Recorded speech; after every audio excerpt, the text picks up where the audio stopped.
same time I take. Oh, okay. It's because it's light. So you calibrate it first thing? You always calibrate it every morning. Right. Every morning once. You hit your standard button, and it'll say new standard count. You hit yes, and then press start to standard count. You hit start. Okay. You always need to have it on the block. If you're out in the field and need to do it, just make sure you're on a level surface or find the best surface you can find. It don't matter as long as you're doing one. If you're doing trench and the trench is very narrow, you will have to redo this in the trench. Okay. Because what it does is this will pick up when you're so close. So that's why you don't want to stand next to it like this. It'll pick up your body moisture. Okay. And actually it does raise it 2%. Raise what? That? Your moisture on that gauge. Okay, weird. Yeah, it just picks up your body moisture. So when you're doing it, you're running out in the field, you stand about 10 feet out. How did you know that? Did you learn that by standing next to it? Oh, it's something that everybody learns. Oh, okay. Especially if you're dealing with dry material and stuff like that. Contractors like to be over top of it. You have to take your foot down, say, hey, please don't stand next to the gauge while it's running. Mm-hmm. You can say that. They know better. Mm-hmm. You know what they're trying to do. Grow a tail? Get their moisture I know, I'm just kidding. Get their moisture up. Mm-hmm. But this one here, once it goes through the standard count, we can do a backscatter real quick in here. And then I'll show you how to run through it to get all your numbers. So how do you know when it's done doing this calibration? It'll beep at you. It's 4 minutes. Okay. So, what's... So your calibration is 4 minutes. And then when you're out in the field, we run it 15 seconds. We run it 15 seconds for what? For your density shot.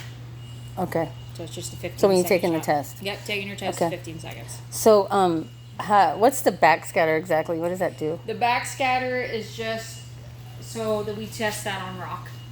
The backscatter, all it's going to do, I've compared backscatter and a 6-cent shot on rock. You get about the same numbers. What it does is when you're dealing with rock and you pound a hole in it, you're disturbing that rock.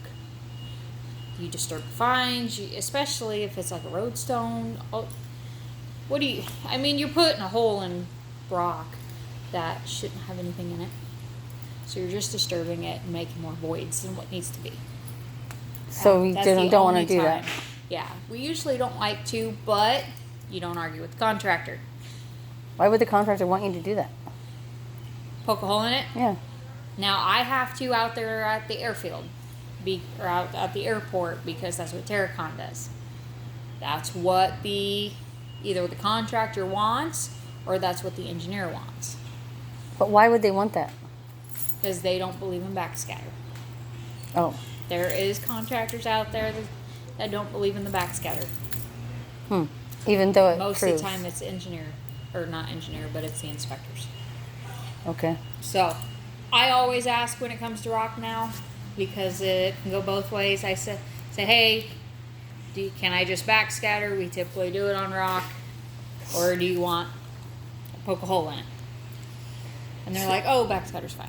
So what exactly is backscatter? What is it? It Just bounces off the surface. Off of the surface of what? When you have this probe down, it bounces from that bottom of the probe to the back of the gauge to the probe. It doesn't come out the sides? It just that's how do you know? It gets its reading. But it can read things off the sides. Because you're thinking it's got that radiation, so it's going to read. Right. How do you know how far that radiation goes? It's just what's in the manual and in the book. How do they know? I have no idea. Are there some infrared goggles or something I could wear? This really doesn't have a whole lot of radiation to it. If it did, we wouldn't be using them. They've come out with some non-nuke ones. DOT was testing a couple years ago. I absolutely hate them. I would like to get one of those and use it. It takes way longer than this thing. So? It took me 20 minutes. I don't get paid enough for the radiation's not. I don't even have health insurance. I promise it won't hurt you. You don't have health insurance? No, because the insurance sucks here. Oh, I don't have it here though. It's horrible. So here's your new standard count. So you will have to write this down on your sheet of paper. Okay. So that's your standard count now. So okay. Take this off. So is it done running now? Yep, it's done. So that's what you're looking for. Is just your standard count. Okay. So I'll just show you. Is there a number that is a No, you just deal breaker?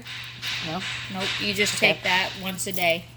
Unless you're running, like I said, if you have a trench. But your backscatter shot. Now, you do have to hit depth here. You did hit It's what? manual depth.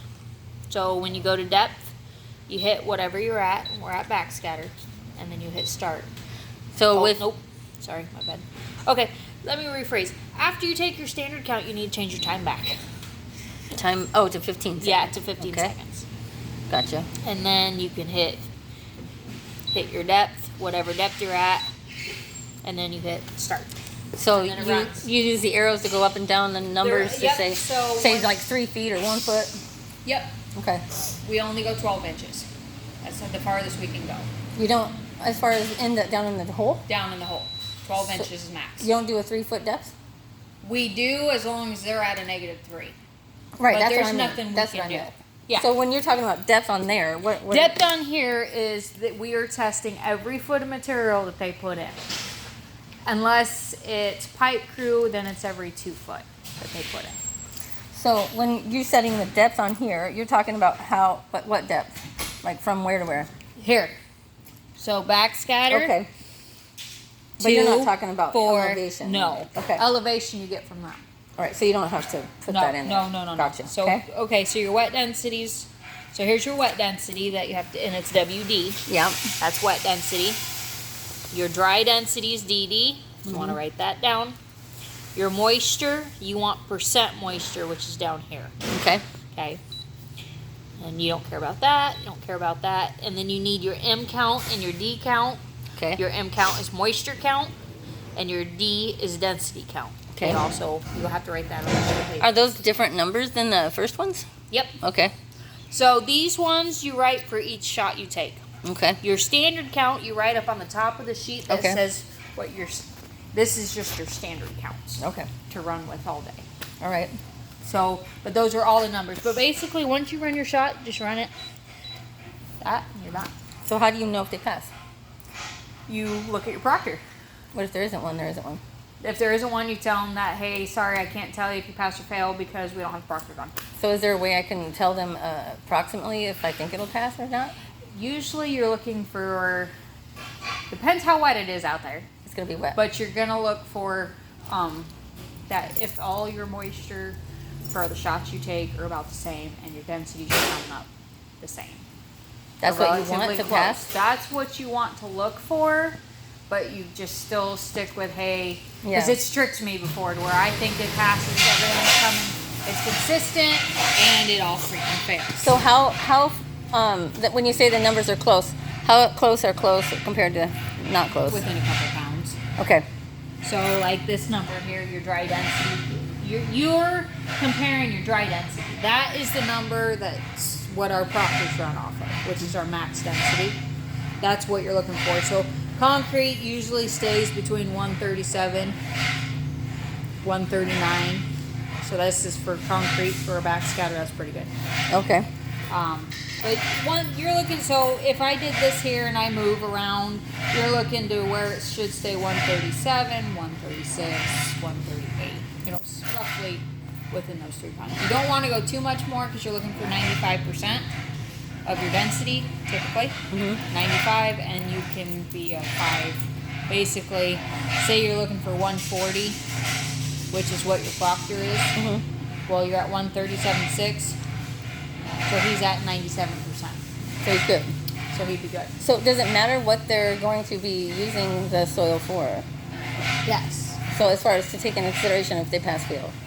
It does as long as you're following their specs. Typically, a Gasuda spec, you're looking for 0 to +4 on moisture, and it's always 95%, unless it's like rock or sand, pure sand. That's always 98. It have to be 98 or higher. So when you say 0 to 4, 0 to +4, where do you get that number from? Usually they have, it's a Suda spec that we run with all the time. unless it states otherwise or they tell you otherwise out in the field. Okay, and does it say on the gauge, like where does it say on the gauge 0 to +4?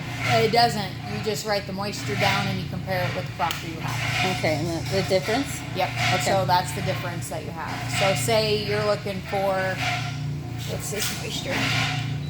See, this is 3.8. You'll say you were looking for 2%.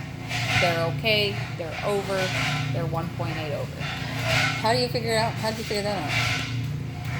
I just do it out in the field, math wise. But like on this one, like this one, I'm just telling you. If it okay, so if it's a concrete or rock, if it's concrete or rock, concrete we do testing. This is just the backscattered. Rock, typically depending on what rock you're testing, we don't usually care about the moisture as long as they have the density. But you bring it back here and it okays it.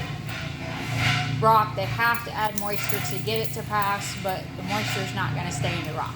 right? It's going to run through it. Same thing with sand. They have to soak the sand to get a density on it, but yeah, your moisture will stay in your sand. So I thought the other day you told me that when it's raining, it's not good for doing densities. Not technically, because your gauge can go haywire. What do you mean?